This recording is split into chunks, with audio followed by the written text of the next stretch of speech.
I've dealt with Russia. Good evening and welcome to Tucker Carlson Tonight. It was a week ago today that a deranged teenager called Salvador Ramos murdered 19 children and 2 teachers in an elementary school in Texas. You know this because we've had 7 days of full saturation coverage, and it's all deserved. Given that, it's amazing what we still don't know about what happened that day. Let's start, just because it's the most obvious, with how the shooter could possibly have afforded the firearms he used.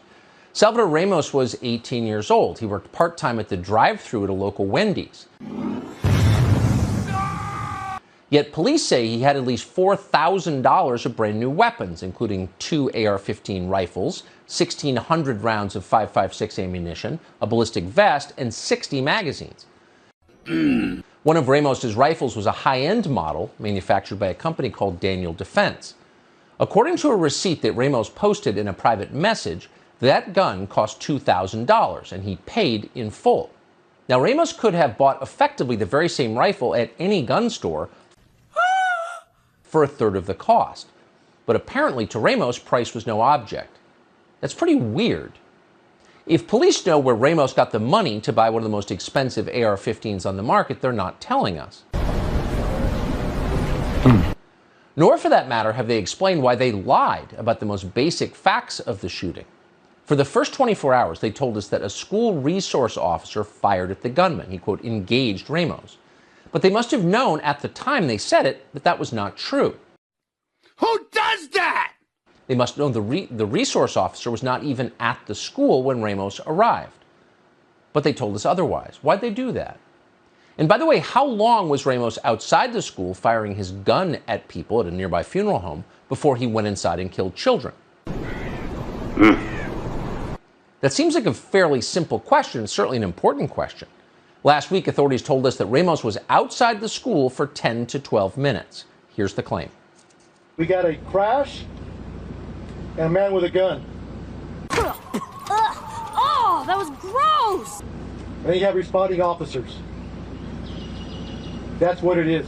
If it's 12 minutes, from 11:30 to 11:40, that's the information we have. 12 minutes from 11:30 to 11:40. That's the information we have. Wow. Quote, but that information is clearly wrong, because 11:30 to 11:40 is not 10 minutes. The timeline matters. So what's the real timeline?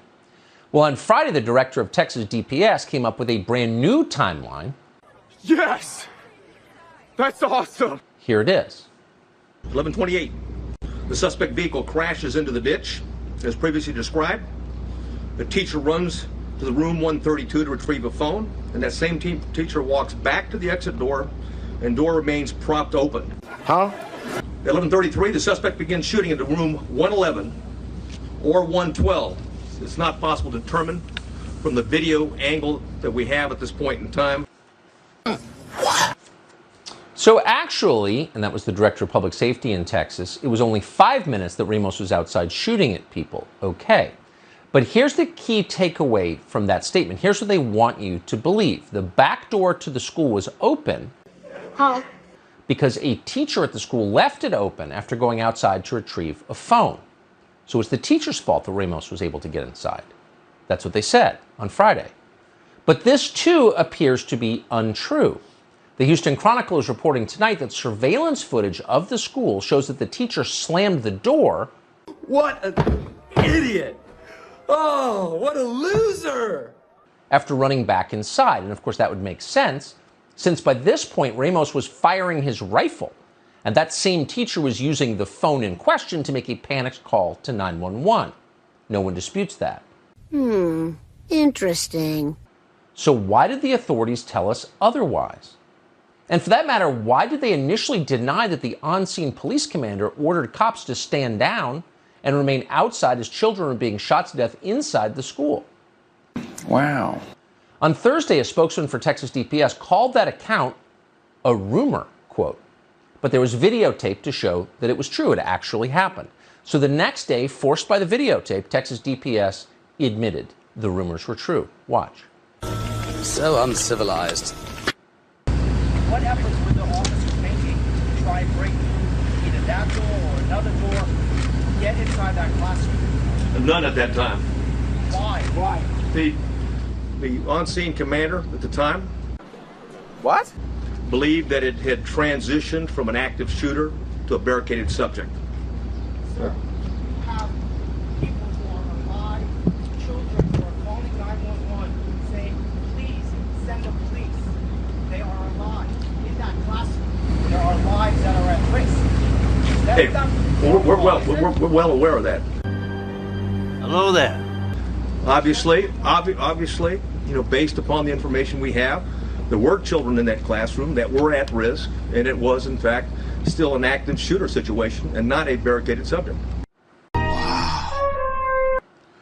But that's not really an explanation, of course, because no one disputes that everyone on the scene, including police, knew that Ramos had weapons, was firing them at people to kill people, and was inside the school with children. No one disputes that. So why did heavily armed police units decide not to stop Salvador Ramos from executing children? I heard that. I wish I didn't hear that, but I just heard that.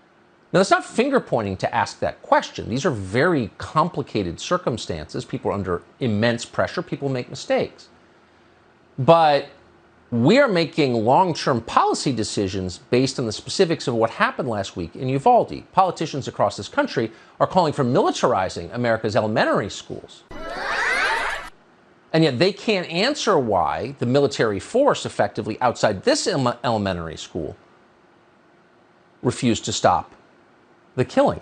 No, you are so dumb. You are really dumb. For real. So this massacre could have been prevented at some point. It was not prevented. Why was that? We should know the answer, but don't hold your breath. No one in power seems anxious to hold themselves accountable for what happened in Uvalde. And amazingly, Oh no. and this is so perverse it's hard to believe it's true, but it is, some seem determined to make future school shootings more likely. In California, the state assembly just voted to end the requirement, the long-standing requirement that was put in place after school shootings, that schools alert law enforcement when students, quote, attack, assault, or physically threaten school officials. That's no longer in place. And according to the Democratic Party, that's a win for equity. Meow? We know this because the sponsor of the bill, a California state senator called Stephen Bradford, said so. Here's what he told the Daily Caller, quote, Black students, Latinx students, students of color, and students with disabilities are disproportionately referred to law enforcement, cited, and arrested, end quote. What? So too many Latinx students in wheelchairs apparently are being blamed for school shootings, so there's no more violence reporting in California schools at all. So how does that help prevent the next school shooting? Well, of course it doesn't. But it's starting to seem like helping prevent school shootings is not really the point of this exercise. Amassing more power is the point. And we know this from what's happening north of us. Canada's Botox dictator, Justin Trudeau, wasted no time in using the tragedy in the U.S. to his own political advantage in Canada. Now, Uvalde is more than 2,000 miles from Ottawa. But because of what Salvador Ramos was allowed to do in Texas, Canadians are no longer allowed to protect themselves. Justin Trudeau has introduced a bill that would ban Canadian citizens from buying, selling, and transferring handguns within their own country. Hello? Again, handguns were not the cause of the shooting in Uvalde. Uvalde is nowhere near Canada. And yet, Justin Trudeau is using that tragedy Inconceivable. to disarm anyone who disagrees with him. By the way, that law would empower courts to confiscate guns from people even if they've not committed a crime. Watch Justin Trudeau announce this power grab, and as you do watch, pay special attention to the masked toadies behind him nodding in unison. We're introducing legislation to implement a national freeze on handgun ownership. What this means is that it will no longer be possible to buy, sell, transfer, or import handguns anywhere in Canada. In other words, we're capping the market for handguns. Oh, that's a lot of damage. What's actually happening here is that people like Justin Trudeau know that their rule is illegitimate. They know perfectly well how resented they are, and they spend an awful lot of time thinking about civil unrest. You probably don't. Oh my God. You live in a democracy, so you don't imagine that anyone needs to be disarmed for political reasons. But people like Justin Trudeau can feel the deep resentment aimed at them, and they are fully intent on disarming the population. Huh? Now, we reached out to Justin Trudeau's office today about this new law. We wanted to know if Trudeau will apply these laws to himself. That's always the first and most important test of sincerity. If it's good for me, it ought to be good for you too, and vice versa. So, in this case, will Justin Trudeau's state-funded bodyguards be relinquishing their handguns? And how about their banned AR-15s? But of course, we're not allowed to know the answer to that question because he's in power and we're not. Quote, "We do not comment on matters related to the Prime Minister's security," his office responded. Meaning, of course not. Hello. Justin Trudeau isn't that stupid. He's going to continue to protect his own family. You're just not going to be allowed to protect yours in Canada. Now, here in the United States, as always, Democrats are watching very carefully what Trudeau is up to as they plan our future here. And already the rhetoric of the Democratic Party has changed. For years, Democrats, Joe Biden, his supporters, the media have talked about banning AR-15s, the so-called weapons of war, which are not in fact used by any military. But weapons of war have been their focus. Watch. The venom of the haters and their weapons of war. Assault-style weapons that are weapons of war. And purchase these weapons of war. To get these weapons of war. Finally ridding our streets. Okay. Of weapons of war. What we should be doing is taking these weapons of war out of the hands of civilians. Because they see what these weapons of war do on the street. An assault weapon is a weapon of war with no place in a civil society. They wouldn't know what end the bullet comes out of. They know nothing about this topic. They don't even know the basic crime stats. In the United States, rifles kill fewer people every year than fists or knives do. There's no effort afoot to ban knives or fists. Wow. But weapons of war have long been their focus, meaning AR-15s, the single most popular self-defense rifle in the United States. Self-defense is the point. On Sunday, Congressman Adam Kinzinger has decided, and says it out loud, that in order for him to feel safe, we're going to need to confiscate your rifle because he feels unsafe. Watch. Congressman, you do still oppose a ban on the kind of assault weapons that were used in this shooting. Can you explain why private citizens need weapons of war? Lies and smears and slander.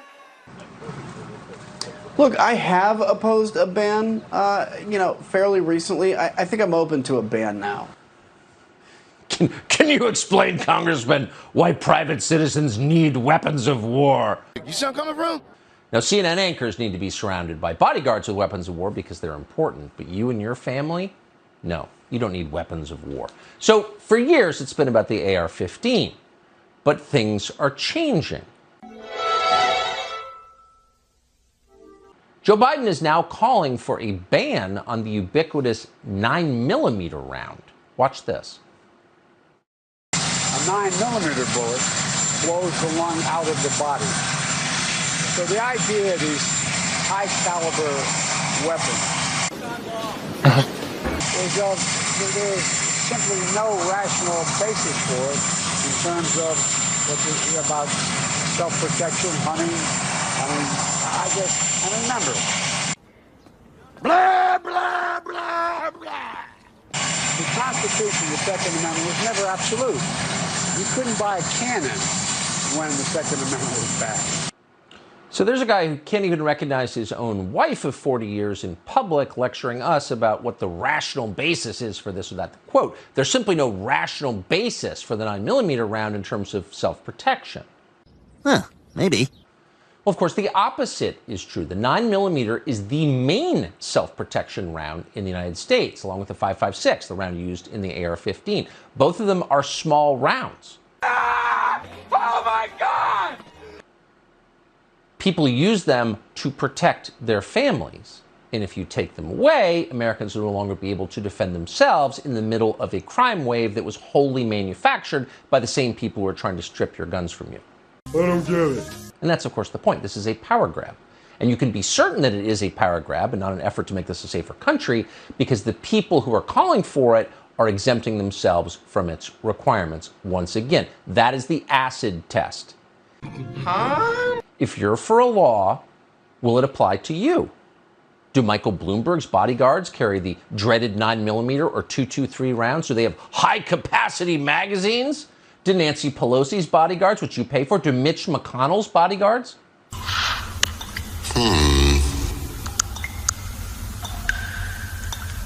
Carry those rounds? Well, we wanted to know. Why wouldn't we want to know? Why don't we have a right to know? So we emailed all three of their offices today. And unlike, we have to say, Justin Trudeau's office, none of them even bothered to reply to us. Oh, are you so excited? So obviously they won't be disarming their own bodyguards. They'll keep their own weapons of war. In the meantime, they'll continue to pass legislation against weapons they know nothing about. They've been doing this for decades.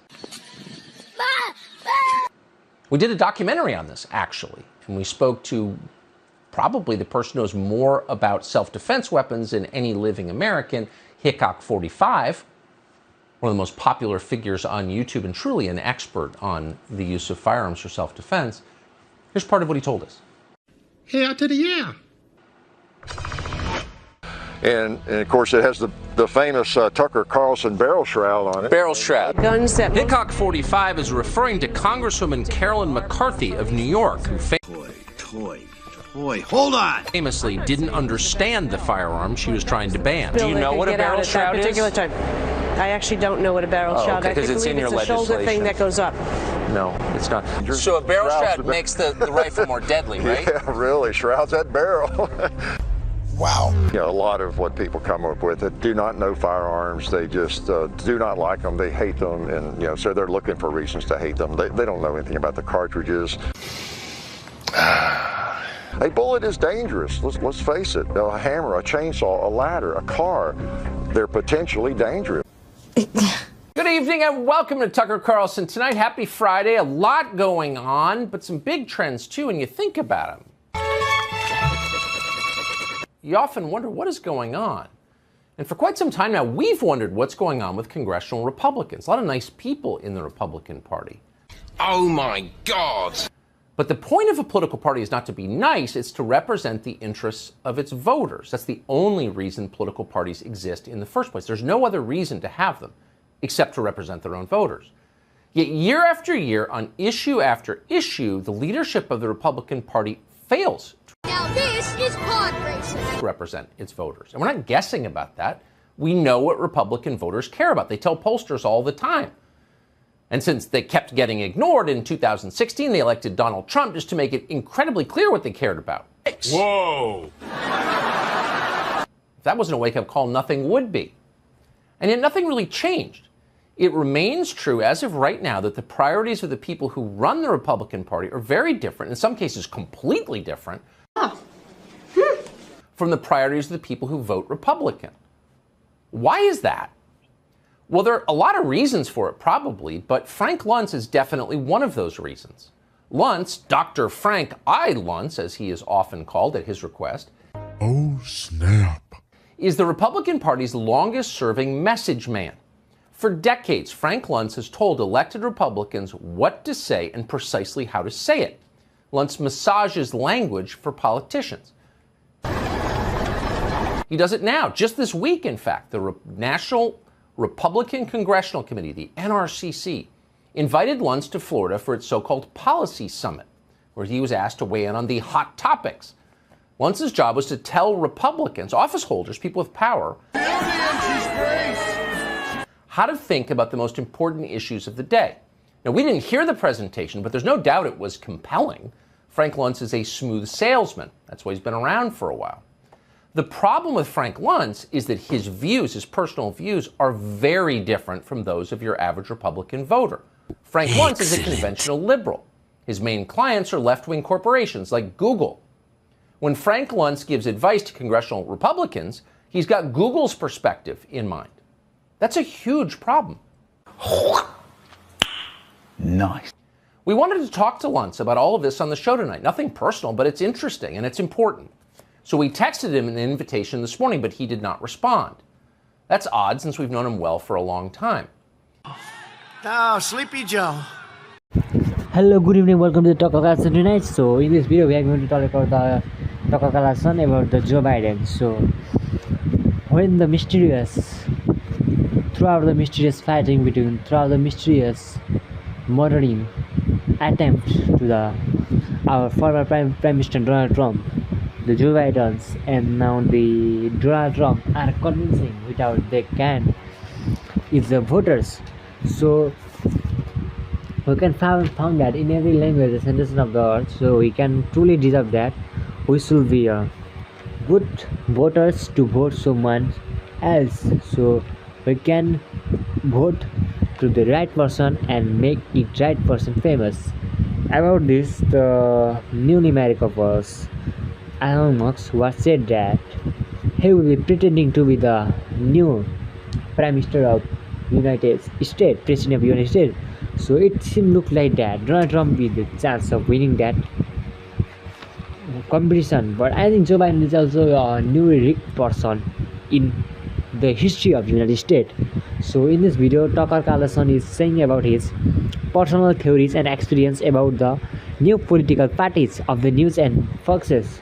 So that was very impressive when the Tucker Carlson is talking about in her latest interview and said that this would be the great fights of voting in the history of United States for the chair of the president. So one of the great country in the world, United States, and one of the two best leader of the world, Joe Biden and Donald Trump, is absolutely be the most protectiveness votings in the history of United States, and there is lots of historic crisis coming to the vote during the Joe Biden in the political